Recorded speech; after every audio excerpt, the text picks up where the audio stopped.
My name is Julia Ramsey. I'm 37 years old and serve as Director of Risk Intelligence at Lockridge Global, a multinational firm where clarity is currency and silence, often, is the sharpest blade. I've worked here for over a decade long, enough to know how recognition travels and who it skips. Monday morning, late October. The air was brittle, the kind that slices without leaving a mark. I arrived at headquarters just before the internal awards ceremony began, dressed in a charcoal suit, ID badge tucked discreetly into my coat. The building stood like a cathedral of efficiency glass, chrome, clean lines. People flowed through the lobby with practiced rhythm. I moved toward the reception desk, gave my name, waited. The receptionist's pause lasted 1 second too long. She double-checked the screen, her fingers moving with rehearsed calm, then turned the tablet toward me. The guest list was neatly categorized under senior leadership family members. Kyle Ramsey appeared first. Below that,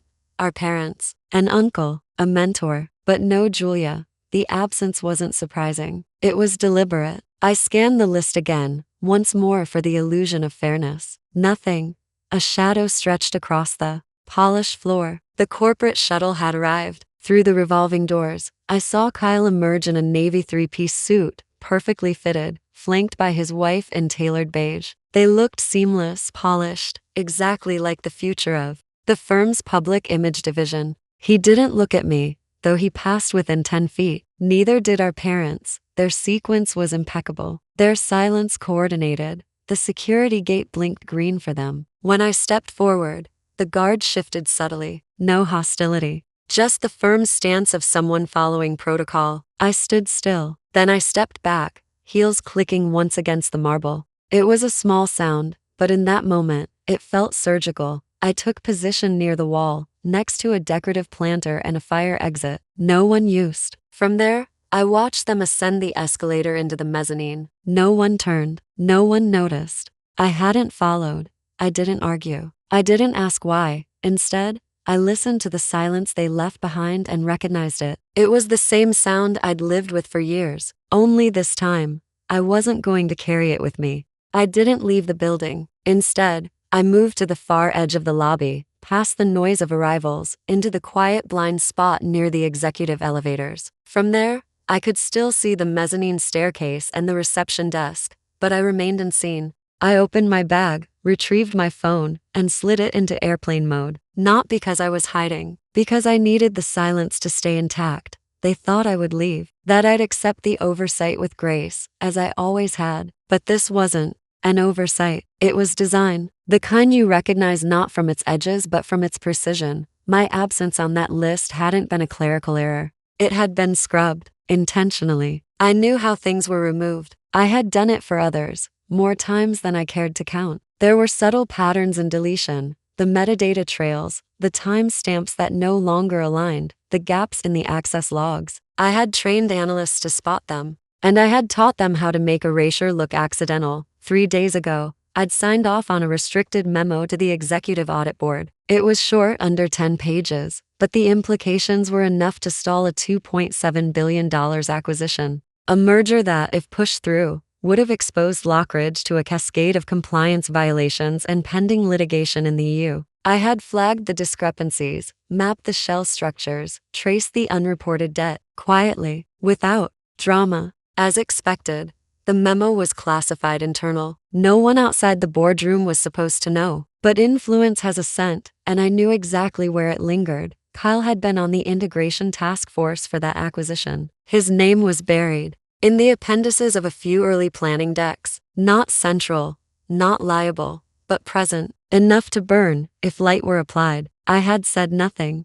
That wasn't my job. That evening, he had called our mother. I wasn't in the room, but I didn't need to be. The next morning, I received a call from HR confirming my invitation to the ceremony had been reconsidered due to capacity limitations. No apologies, just neutral phrasing and calendar deletions, the kind that leave no fingerprints. In my division, we work underground figuratively and sometimes literally. The risk intelligence floor sits below the legal department, tucked behind 2 layers of security and one glass door that never opens unless you already belong. There are no windows, no conference rooms with skyline views, but the data feeds don't need light. That Friday night, The server room had been humming as always. I'd stayed late not out of necessity, but because the timeline mattered. I reviewed the new EU reporting mandate in detail, cross-checked it against the target firm's 2021 financials, and documented 6 line items that would trigger audit. Flags in 3 jurisdictions. I summarized it in 3 lines. Then I encrypted the packet and logged the time, 02:43. I didn't expect gratitude. But I didn't expect omission either. They think what I do is translation, turning legal risk into tolerable charts for the board. They imagine me with Excel sheets, red lines, footnotes, talking about potential exposure. What they don't see are the seconds when decisions are made to pull investment, to freeze accounts, to shut down subsidiaries. I've watched men in $1,000 suits turn pale over my summaries. I've watched them fold, shift, retreat. I remember Kyle laughing once, years ago, saying I was basically compliance with better coffee. I remember smiling, not because I agreed, but because it was easier. Because in our family, deference was a currency. And I learned early that spending it too freely meant having none left when it mattered. The first time I overrode a senior directive, I was 29. It involved a quiet freeze on a leveraged asset portfolio tied to a real estate project in Jakarta. No one saw it coming. It saved the firm $80 million. My name wasn't in the press release, but I got a new clearance level and a chair at the table. That was enough, until now. I looked at my watch. 9:36. Upstairs, the ceremony would be moving into its welcome speech. Kyle would be standing near the podium, chin lifted, smile rehearsed. I could almost hear the tone of his voice, measured, affable, non-threatening. Exactly the kind of charm that made clients feel like Lockridge was a promise, not a risk. He had always been good at the outer layer, the visible surface. I had learned to live inside the structures that held things together. We were not opposites. We were constructed differently. The mezzanine lights dimmed slightly as the AV team adjusted for the stage program. I could see shadows moving behind the frosted glass upstairs. Somewhere beyond them, my parents would be seated, front row, hands folded, eyes forward. They had always preferred things simple. One story, one version. Kyle,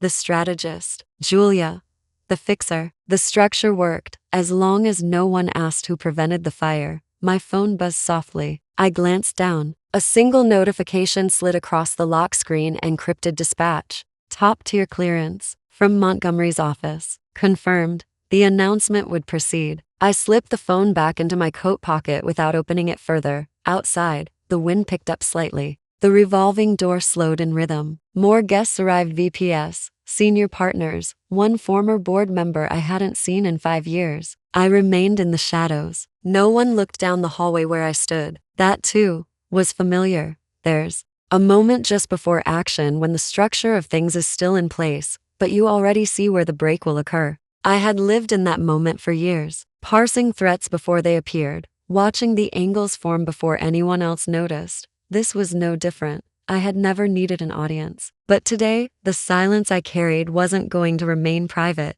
not anymore. At 10:02, I left the East Corridor and entered the service elevator alone. No badge scan, no credentials required, just the key card I'd held for nearly 8 years. It wasn't the fastest route, but it offered the one thing I needed more. Then speed, invisibility. The elevator hummed downward, bypassing mezzanine and executive floors. I paused at sublevel 2, not to enter, but to stand silently as the doors slid open and shut again. The sensor registered no movement. It would log no presence. I arrived on the concourse level, where internal transit ran beneath the building. Deliveries, off-site access, document routing, logistical arteries of a corporate body that most people never noticed. From there, I entered the stairwell, climbed 2 floors back up, and emerged through a side maintenance door into the west lobby corridor. It was a loop, deliberate, the kind I had practiced in reverse hundreds of times for audits, drills, and simulations. I wasn't hiding. I was reminding myself of structure. Upstairs, the ceremony would be nearing its midpoint. Speeches, minor awards, polished anecdotes. I knew the pacing of these things, the corporate equivalent of a symphony where each movement was calculated, each crescendo predictable. I imagined Kyle standing near the projection screen, smiling modestly while someone else listed his accomplishments. His name would echo crisply through the auditorium. Kyle Ramsey, Director of Strategic Communication. a role designed for visibility. For applause. At T10:27, I reached the staff lounge on floor 4. It was empty as expected. I removed my blazer, straightened the collar, and opened the storage locker in the corner. The second shelf held a spare pair of flats, a charger, and a sealed envelope labeled for legal review untouched for weeks. I slid my hand behind the file divider and retrieved the lanyard. It bore no name, only a barcoded strip and embedded chip.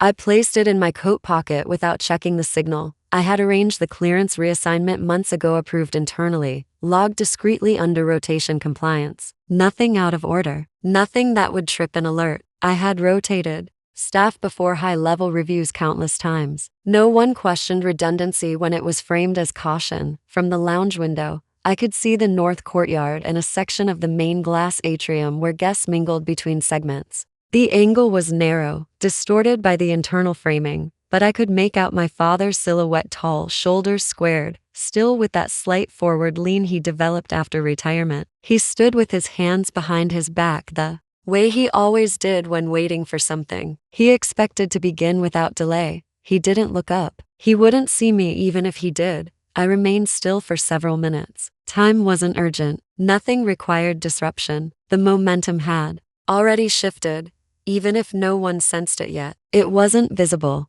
not in the way applause is. But shifts rarely are. At T10:43, I walked the internal hallways toward the north annex, bypassing open areas and decorative spaces. I didn't avoid people. I simply walked at a pace that discouraged interruption. One colleague passed me, eyes fixed on a tablet. Another exited a side room, muttering into an earpiece. No one looked closely. It was easy to remain unnoticed when attention had been directed elsewhere. The closer I moved to the central auditorium, the more familiar everything felt. Not just physically, but structurally. The way the ceiling lights dimmed in 5-minute intervals before major presentations. The way scent diffusers adjusted automatically for air circulation during long events. The way the internal security team rotated near the catering stations, not because of risk, but because visibility reassured investors. These details never changed. They were constants in a system designed to feel effortless, and I had lived within that effort. At T10:55, I passed through the internal checkpoint near the sound control bay. The attendant gave a nod without asking for ID. It was a courtesy born from repetition. I had walked this hallway dozens of times before, always with purpose, always in silence. I entered the control vestibule and took a seat on the back bench, far from the central board. From there, I could hear the tail end of a presentation, laughter, a pause, then the low hum of transition. Another name called, another award presented. I watched the monitors without focus. I didn't need to track the flow. I knew exactly when the cue would come. At T11:03, my phone vibrated once, no sound. A short signal, no reply required. I slid it back into my pocket, stood, and walked toward the east entrance to the stage wing. A junior coordinator brushed past me, scanning a list on a clipboard. She moved quickly, distracted. I stepped into the shadows of the velvet curtain lining the interior wall. From there,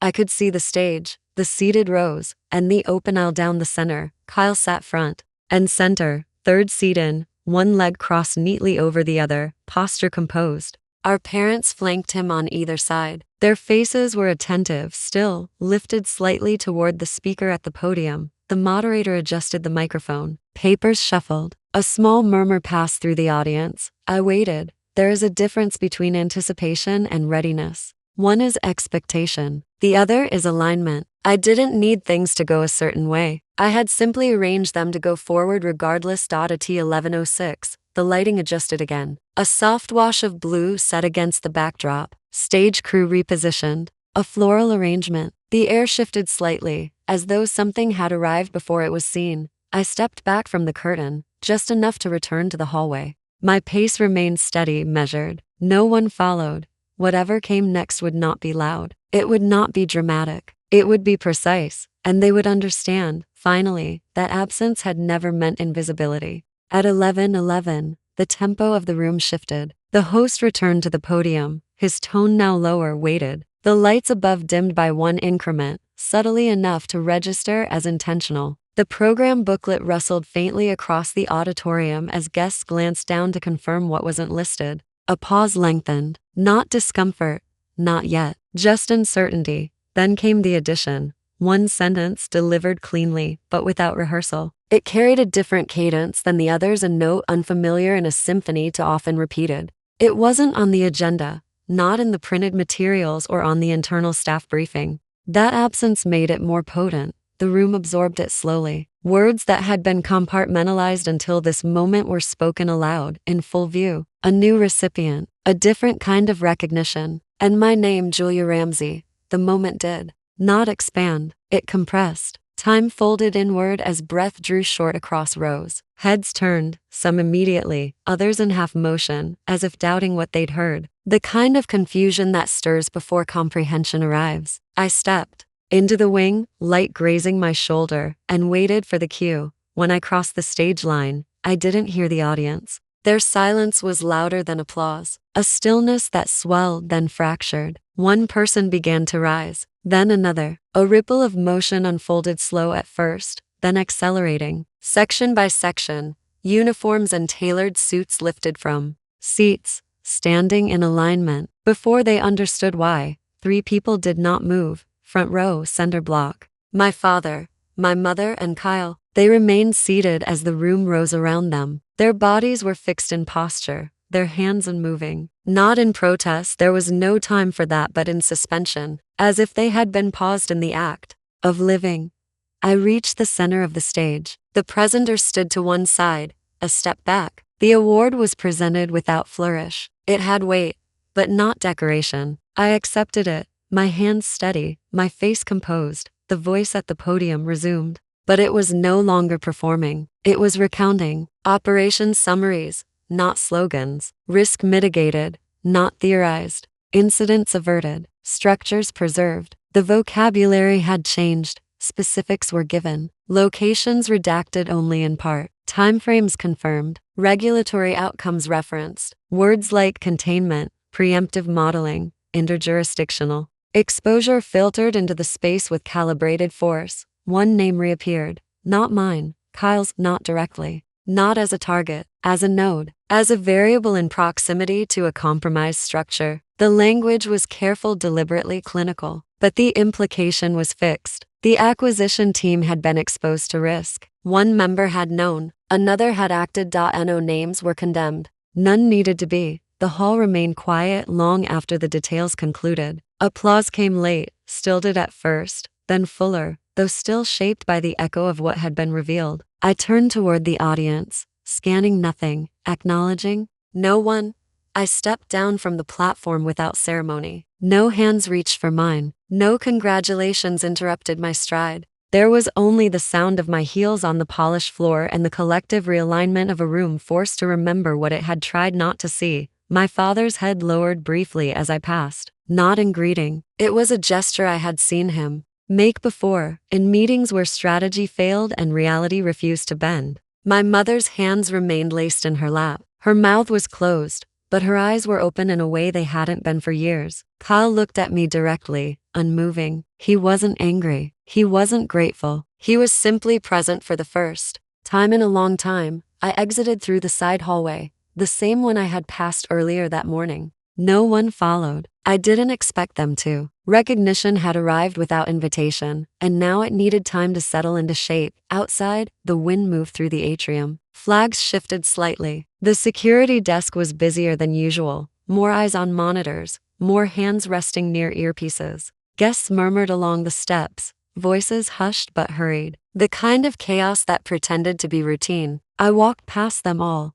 I crossed the courtyard without urgency. My car was not parked in the executive garage. It was in the public lot, 2 blocks down. I preferred it that way. From that distance, the building looked smaller. Glass reflected the midday light, no longer severe, only exposed. As I reached the sidewalk, I glanced once over my shoulder. The structure still stood, unmoved, but something inside had shifted. Not visibly, not yet, but permanently. The absence they had written into the program could not be sustained, and I was no longer part of their silence. 3 weeks passed before I returned to the building, not for ceremony, not for conversation, just a meeting, quiet, scheduled, standard. It was held in a lower floor conference room with no windows, a space designed for discretion, not symbolism. The kind of room where policies are edited before anyone realizes they've changed. I arrived early. No one watched me enter. The receptionist nodded, familiar but restrained, and pointed toward the elevator without checking credentials. The building's rhythm had resumed, but something within it had settled differently. My name now held a different weight, measured, not amplified. It moved through systems not by volume, but by necessity. On the wall near the elevator, a new brass plate had been mounted. It displayed a list of internal awards, restructured into categories reflecting long-term operational impact. There was no spotlight, no display case, just a clean engraving of titles, divisions, and recognition events. Mine was listed forth, discreet, unembellished, but present. The meeting itself was brief. Compliance reporting updates, risk index, reviews, a revised timeline for integration testing. My role had not changed, but the manner in which others addressed me had. Fewer disclaimers, fewer summaries offered in simplification. The language was direct, equal, a shift that hadn't been requested, only earned. After the meeting, I took the stairs instead of the elevator. On the third floor landing, I passed two colleagues I'd once worked beside during an internal investigation 5 years earlier. They nodded first at each other, then at me, not as a courtesy, as acknowledgement. It lingered slightly longer than the moment required. I didn't pause. I moved through the corridor with the same measured stride I always had, but the silence I carried no longer felt like armor. It felt like clarity. That Friday, a letter arrived at my apartment. Not email, not courier. Postmark from a city I hadn't visited in over a decade. The envelope was plain,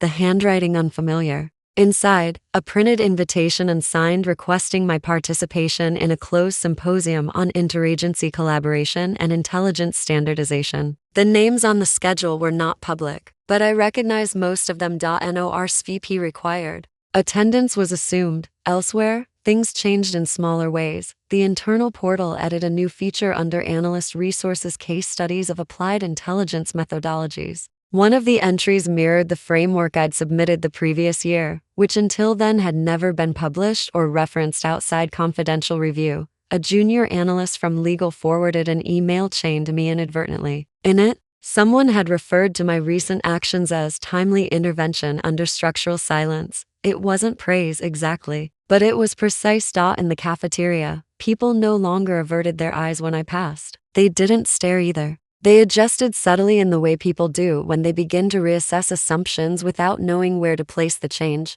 Space opened without fanfare. Kyle didn't reach out. I didn't expect him to, but I noticed the update in his division's internal bulletin. Language more measured, metrics more specific, citations listed with care. He hadn't rewritten history, but he had stopped pretending there was only one version of it. My mother sent a package mid-December. No note, just a framed photograph, grainy, taken from a distance of me stepping off the stage weeks earlier. The lighting in the photo was imperfect, my face partially shadowed, but the frame was walnut, solid, and intentional. Wrapped carefully, I placed it on the shelf beside the original copy of my thesis from graduate school. Unmarked, unannotated, just two objects occupying space without explanation. One evening, I returned to my old university campus for a lecture. Not to speak, just to listen. A visiting professor discussed systems theory in regulatory structures, describing how absence in organizational charts often revealed more than presence.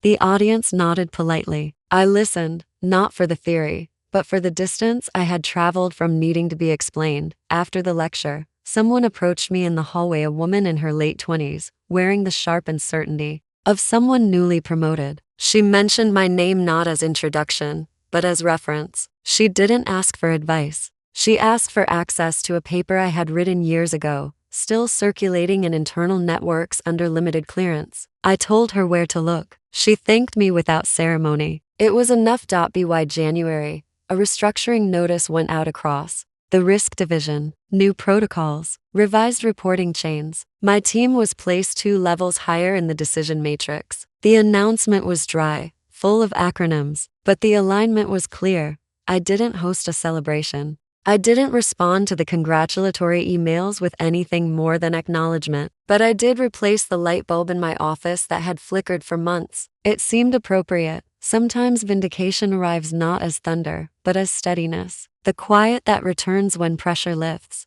the recalibration of a space around a truth that no longer needs defending. I left the building that evening by the east exit, where the light caught the steel beams in faint reflection. The city moved as it always had, impatient, self-assured. But my pace was my own. I no longer walked ahead of doubt, nor behind expectation. I walked beside what I had built, and that was enough. It was spring when the invitation arrived. Thick cardstock, beveled edges, the kind of formality reserved for institutions that still believe in the permanence of paper. The envelope bore the seal of the Lockridge Foundation and affiliate entity. Distinct from the corporate structure, tasked with stewarding legacy, research, and memory, the letter was brief. A request for my presence at an annual symposium honoring internal leadership and ethical intelligence across sectors. They had selected a handful of individuals to present personal narratives, reflections on work that had remained, until recently, unseen. My name appeared third on the list. Not bolded,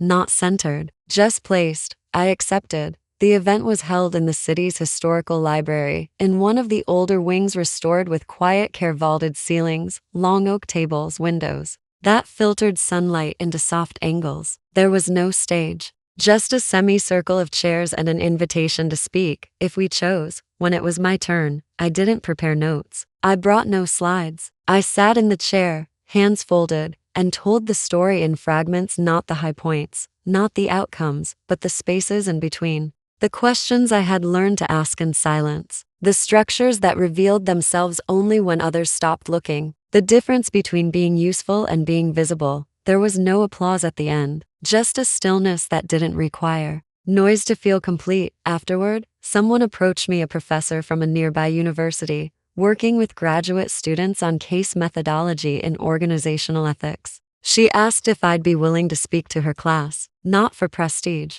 just for insight. I said yes. A few weeks later, I walked into a seminar room with 20 students, most of them still unsure how the systems they were preparing to enter would shape them. I didn't offer solutions. I asked them what they thought silence could protect. We spent most of the time in discussion. They didn't take many notes. They listened. That summer, an editor from a policy journal reached out. They were compiling essays from practitioners in fields that operate below the radar, their words, not mine. They asked if I'd write something short, reflective, not about titles or outcomes, about the architecture of influence and the ethics of quiet impact. I wrote it over 3 evenings at my kitchen table. Simple sentences, no jargon. I signed it with my full name. When it was published, I received 2 messages from people I hadn't heard from in years. One was a former colleague who once referred to my division as the basement. The other was a retired board member who used to ask if I could translate risk reports into simpler language. Neither message contained an apology, but both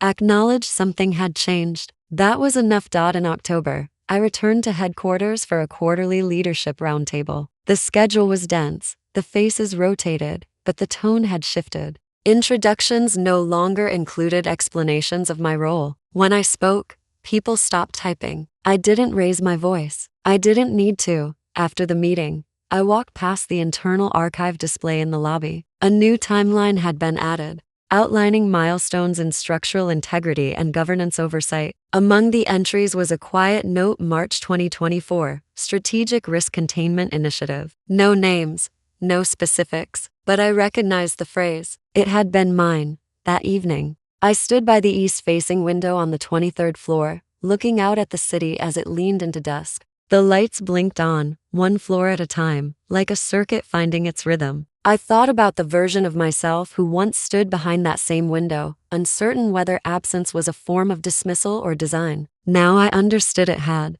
been both, but it no longer defined me.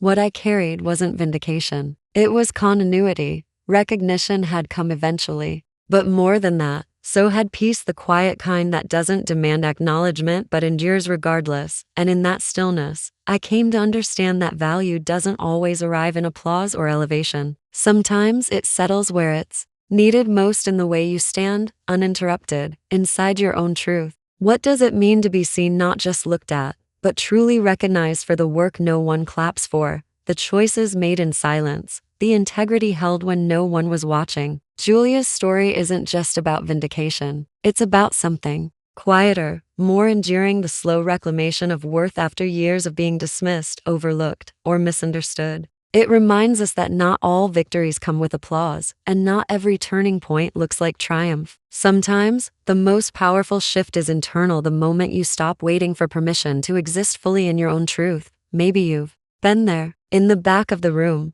off the list, behind the curtain. Maybe you've done your part without credit, carried the weight without complaint, stayed composed while others wrote your absence into the narrative, and maybe now is the moment you realize absence doesn't mean you weren't essential. Silence doesn't mean you didn't shape everything. What would it look like if we honored the unseen? If we asked not just who stood in the spotlight, but who built the foundation beneath it? If this story echoed something inside you, tell us. Or tell no one, but let yourself feel it, because sometimes all it takes is one story to remind you you were never invisible. You were simply underestimated.